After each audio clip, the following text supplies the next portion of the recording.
This video brought to you by the wonderful folks over on my Patreon. Consider subscribing and joining one of the tiers that will allow your own doodle to be shown in these videos. The Netherlands, the land of windmills, wooden shoes, tulips, vast wealth, and an 80-year-long war against the Spanish. While Dutch history and culture are very unique and something that deeply fascinates me, I'm embarrassed to admit there's a lot I don't know. For example, the only Dutch cuisine I know of is a dish called nieuwe premier, known to us English speakers as Fresh Prime Minister. Now, I didn't take a course on food history in university for nothing, so if you want to find out how a head of state became a head on a plate, have I got a story for you. First and foremost, a bit of background on what the Dutch Republic was like back when this happened. In 1568, a war broke out between a number of provinces in the Low Countries against the Spanish throne, with the aim of gaining independence from Habsburg rule. The exact reasons for this revolt are, like literally all of human history, still hotly debated by historians to this day. But the broad strokes are heavy taxation, the rights of Dutch nobles, and the Reformation. Because when you study this period of history, it's always the Reformation. This war would come to be known as the 80 Years' War, finally ending in the year do some basic math. This, while not as impressive as the 100 Years' War but way better than the 30, 9, and 7 Years' Wars, ended in a Dutch victory, securing the existence of the Dutch Republic, known then as the United Provinces. Interestingly though, the United Provinces had been functioning as a state long before then, ever since they passed the Act of Abjuration, declaring themselves independent from Spain in 1581. Ever since then, it had been off to the races for the Dutch Republic, as they began to trade like crazy to fund their fight against Spain, especially in spices they got from Asia, having formed the Dutch East India Company in 1602 to secure their holdings in what is now Indonesia. All the while, they would keep their trade routes open via a supremely strong navy and the use of privateers. Quick aside here, but I'm sorry, I just can't see a pirate with a Dutch accent as hard as I try.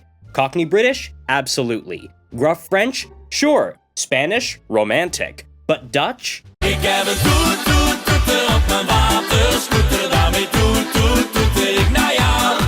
Absolutely not. Cap'n, scurvy dogs be portside and making for the harbor. What say ye? What? All of this colonization and trade wasn't just for fun, mind you. This was all very necessary because the young Dutch Republic was surrounded by larger states that would have loved to either remove it as a rival or conquer it outright to gain access to the immense wealth they were pulling in. So they had to fight one war after another, basically against everyone, in addition to fighting the Spanish for 80 years to stay alive. And by God, it worked, because their track record is second to none in European conflicts from that era. So, with it going so well, you wouldn't expect the Dutch to be the ones to resort to public cannibalism of government officials. So, what happened? How did things go from the financial domination of Europe to the single worst public cookout in history? Well, it all comes down to two things: a jilted king and France. It's always France. Firstly though, it must be noted that while I've been throwing around terms like prime minister and king, the Dutch Republic actually had neither. What they had were the offices of stadtholder and grand pensionary. The stadtholder was basically an elected monarch over most of the 7 united provinces that made up the Dutch Republic, which was always held by the princes of the House of Orange, which had begun during the Dutch War for Independence, while the Grand Pensionary was the chief elected official overseeing the largest and most powerful province in the Republic, the County of Holland. As you can imagine, this made the Grand Pensionary very important, and during periods where there were no stadtholder, the first and second stadtholderless periods, the Grand Pensionary acted as the head of state. It's actually a very interesting form of government and something we do not have time to get into today. That brings us to July 1653 and Johann doomed by the narrative de Witt, who became the Grand Pensionary of Holland during the first stadtholderless period after the previous stadtholder, William II of Orange, died suddenly only 2 days after the birth of his son, William III. This left the Republic in the hands of Johann as they waited for William III to come of age, where for all intents and purposes, he governed well, becoming quite popular with the people after bringing in a lot of money through an expanded navy and increased trade. One group he was not popular with, however, were the Orangists, who wanted a strong centralized state under the Princes of Orange, who Johann in turn staunchly opposed, partly by, in an act of supreme pettiness, refusing to fund the army or pay for the upkeep of forts because he believed that would only serve to bolster the power of the Princes of Orange. Sir, with all due respect, we're completely out of shot and we have only one barrel of powder left. If the enemy shows up, just try yelling pew pew at them really loud. You'll scare them off. What the hell was that? That would be the foreshadow, sir. Well, I'm not paying for it. Oh, you'll pay all right. Despite that, though, William saw an opportunity to put the squeeze on the Orangists given his new popular position, so he issued the Perpetual Edict in 1667, which declared that Holland no longer recognized the office of stadtholder, thereby barring the then 17-year-old William III from taking his place, because if he ever did become the stadtholder, he would not have control over the largest and richest province in the country. As you can imagine, this infuriated the Orangists, but de Witt's popularity meant that there wasn't anything they could really do about it. That was until the year 1672, when the French invaded the Netherlands. The reasons for this are complicated, but ultimately it didn't matter because Johann and his brother Cornelius de Witt were completely unprepared and had basically no idea what to do to hold back the French onslaught. In fact, this invasion went so poorly that 1672 is known in Dutch history as the Rampjaar, or Disaster Year, where the French captured 3 of the 7 provinces, and it really looked like the Netherlands was about to become just another land owned by King Louis.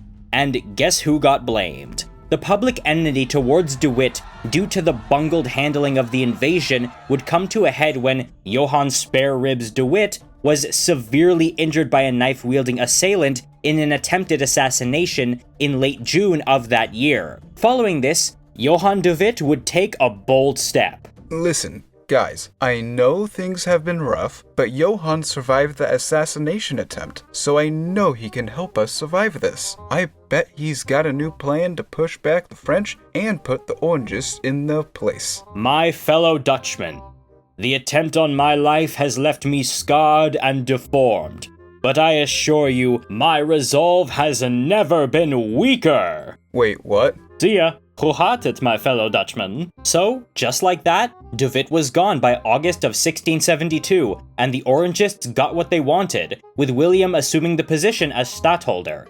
However, that wasn't enough for much of the Dutch public because the French were still rampaging across the country, and somebody had to go under the bus, right? Following this line of reasoning, the Orangists would arrest Johann's brother Cornelius, and, after an extensive period of torture where he refused to confess to treason, still sentenced him to be banished. Before Cornelius was to depart, however, Johann would go to visit him in jail. "It pains me to see you like this, brother.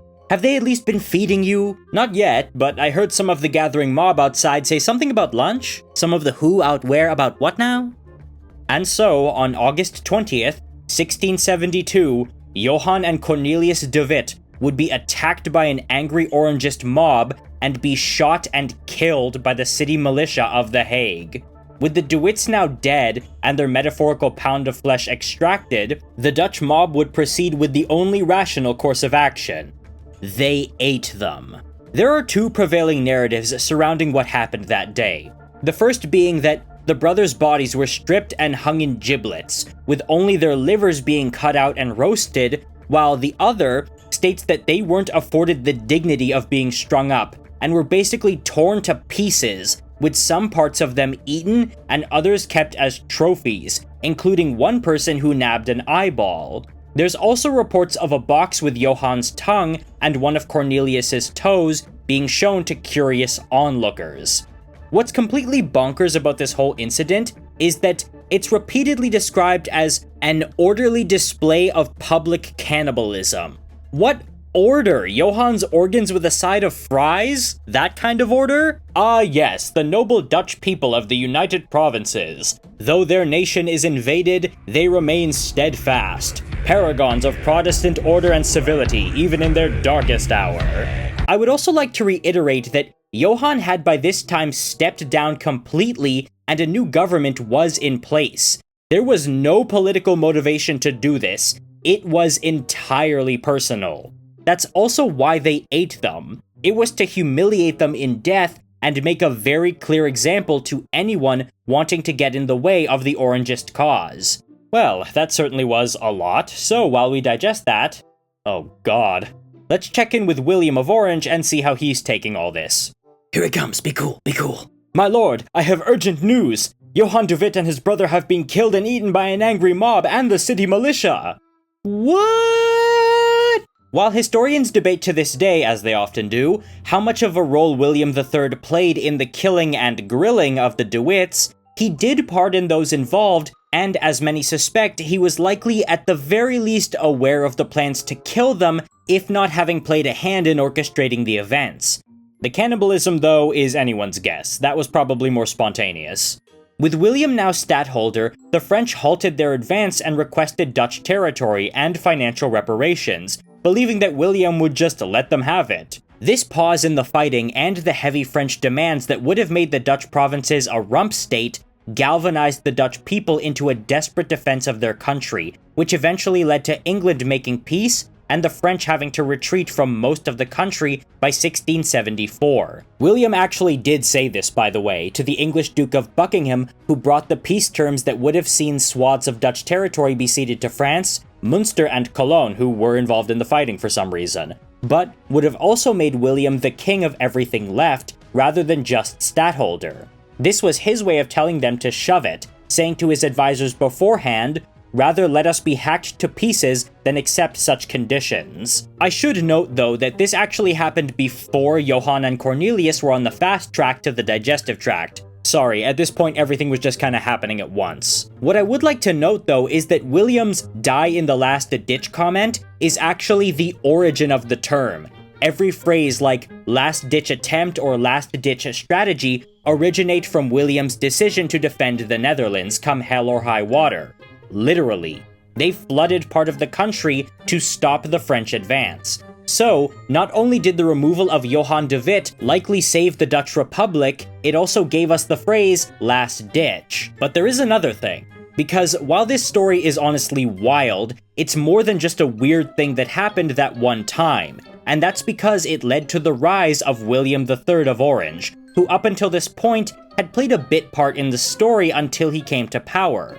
But he would go on to do great things, because, spoiler warning, he becomes the King of England. The English had decided that their King James II was getting a bit tyrannical, and worse, a bit Catholic. So William, fearing a Protestant nation turning Catholic and allying with France after the Rampjaar, reached out to disaffected English nobles and offered to take the throne as a constitutional monarch, especially since he had a claim because he was married to James's daughter Mary.